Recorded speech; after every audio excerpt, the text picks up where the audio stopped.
Hi hello ನಮಸ್ಕಾರ Karnataka. Good vibes Galaxy YouTube ಚಾನಲ್ಗೆ ಎಲ್ರಿಗೂ welcome. Top news of the day 4 ವಿಚಾರ ತಗೊಬಂದಿದ್ದೀನಿ, ಬನ್ನಿ ಸ್ಟಾರ್ಟ್ ಮಾಡೋಣ. ಮೊದಲನೇ ವಿಚಾರ ಏನಪ್ಪ ಅಂತಂದರೆ, ಪಡಿಕ್ಕಲ್ ಅವರಿಗೆ ಮೇಡ್ ಇನ್ ಕಾಲಪ್ ಆಗಿದೆ ಟೆಸ್ಟ್ ಟೀಮ್ಗೆ ಫಾರ್ ಇಂಡಿಯಾಗೆ. ನೋಡಬೇಕು ಚಾನ್ಸ್ ಸಿಗುತ್ತಾ ಇಲ್ವಾ ಅಂತಂದರೆ, ಬಿಕಾಸ್ ಯಾಕಪ್ಪ KL ರಾಹುಲ್ ಅವರು ಇಂಜುರಿಯಿಂದ ಔಟ್ ಆಗಿದ್ದಾರೆ 3ನೇ ಟೆಸ್ಟಿಂದ. ಸೊ ಅವ್ರಿಗೆ ಪಡಿಕ್ಕಲ್ ಅವರಿಗೆ ಅದೊಂದು ಒಳ್ಳೆ ಚಾನ್ಸ್ ಸಿಕ್ಕಿದೆ. ಅವರು ರಣಜಿ ಟ್ರೋಫಿಲಿ ತುಂಬ ಚೆನ್ನಾಗಿ ಆಡ್ತಾಯಿದ್ರು. ಈಗ ರೀಸೆಂಟಾಗಿ ತಮಿಳ್ನಾಡು ಅಪೋಸಿಟ್ 151 ಕೂಡ ಹೊಡೆದಿದ್ರು. ಅದಕ್ಕೆ ಅವರಿಗೆ ತುಂಬ ಒಳ್ಳೆ ಚಾನ್ಸ್ ಸಿಕ್ಕಿದೆ ಅಂತಲೇ ಹೇಳ್ಬೋದು. ಎರಡನೇ ವಿಚಾರ ಏನಪ್ಪ ಅಂತಂದರೆ, ಆಕಾಶದೀಪ್ ನಿಮಗೆಲ್ಲ ಗೊತ್ತೇ ಇದೆ, 27 ವರ್ಷದ ಬೌಲರು. ಇವಾಗ ರೀಸೆಂಟಾಗಿ ಸೌತ್ ಆಫ್ರಿಕಾ ಮೇಲೆ ನಡೆದಂತಹ ಮ್ಯಾಚ್ಗಳಲ್ಲೂ ಕೂಡ ಅವ್ರನ್ನ ತಗೊಂಡಿದ್ರು ಟೀಮ್ಗೆ, ಬಟ್ ಆಡಿಸಿರಲಿಲ್ಲ. ಬಟ್ ಇವಾಗ ಮತ್ತೆ ಅವ್ರಿಗೆ ಟೆಸ್ಟ್ ಟೀಮಲ್ಲಿ ಕೂಡ ಅವ್ರನ್ನ ತಗೊಂಡಿದ್ದಾರೆ. ಅದಕ್ಕೆ ಅವ್ರು ರೀಸೆಂಟಾಗಿ ಏನು ಹೇಳಿದ್ದಾರೆ ಅಂದರೆ, ನನಗೆ ಇಷ್ಟು ಬೇಗ ಚಾನ್ಸ್ ಸಿಗುತ್ತೆ ಅಂತ ನಾನು ಅಂದ್ಕೊಂಡೇ ಇರಲಿಲ್ಲ, ತುಂಬ ಥ್ಯಾಂಕ್ಸ್.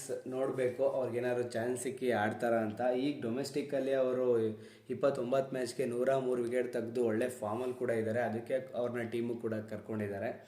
ನೋಡಬೇಕು ಯಾವ ರೀತಿ ಆಡ್ತಾರೆ ಅಂತ. ಮೂರನೇ ವಿಚಾರ ಏನಪ್ಪ ಅಂತಂದರೆ, BCCI ಅವರು ತುಂಬ ಸ್ಟ್ರಾಂಗ್ ಡಿಸಿಷನ್ ತೊಗೊಂಡಿದ್ದಾರೆ.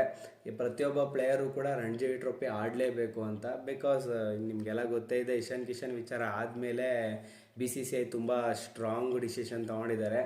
ಯಾಕಪ್ಪ ಅಂದರೆ, ಈಗ ಒಳ್ಳೊಳ್ಳೆ ಪ್ಲೇಯರ್ಸು ಈಗ ನೇಮ್ಗಳು ಸುಮಾರು ನೇಮ್ಗಳಿರು ಹೇಳಬೇಕು ಅಂತಂದರೆ, ಕೃಣಾಲ್ ಪಾಂಡ್ಯ, ದೀಪಕ್ ಚಹರ್, ಇಶಾನ್ ಕಿಶನ್ ಅವರೆಲ್ಲ ಒಳ್ಳೊಳ್ಳೆ ಪ್ಲೇಯರ್ಗಳೇನು ಮಾಡ್ತಾರೆ ಅಂದರೆ, ಬರೀ IPL ಮತ್ತು ಇಂಡಿಯನ್ ಟೀಮಿಗೆ ಕಾನ್ಸಂಟ್ರೇಟ್ ಮಾಡ್ತಿರ್ತಾರೆ. ಅದಕ್ಕೋಸ್ಕರ ಅವರು ಡೊಮೆಸ್ಟಿಕ್ ಆಡೋಕ್ಕೆ ಇಂಟ್ರೆಸ್ಟ್ ಇರಲ್ಲ ಅವ್ರಿಗೆ. ಅದಕ್ಕೆ ಒಂದೊಳ್ಳೆ ಡಿಸಿಷನ್ ತೊಗೊಂಡಿದ್ದಾರೆ, ಪ್ರತಿಯೊಬ್ಬರು ಕೂಡ ರಣಜಿ ಟ್ರೋಫಿ ಆಡಲೇಬೇಕು ಅಂತ. ನಾಲ್ಕನೇ ವಿಚಾರ ಏನಪ್ಪ ಅಂದರೆ, ಫೆಬ್ರವರಿ 15ರಿಂದ 3ನೇ ಟೆಸ್ಟ್ ಸ್ಟಾರ್ಟ್ ಆಗ್ತಾ ಇದೆ, ಇಂಡಿಯಾ ವರ್ಸಸ್ ಇಂಗ್ಲೆಂಡು. ಇಂಡಿಯಾ ಒಂದು ಗೆದ್ದಿದ್ದಾರೆ, ಇಂಗ್ಲೆಂಡ್ ಒಂದು ಗೆದ್ದಿದ್ದಾರೆ. ನೋಡಬೇಕು 3ನೇ ಟೆಸ್ಟ್ ಯಾರು ಗೆಲ್ತಾರೆ ಅಂತ.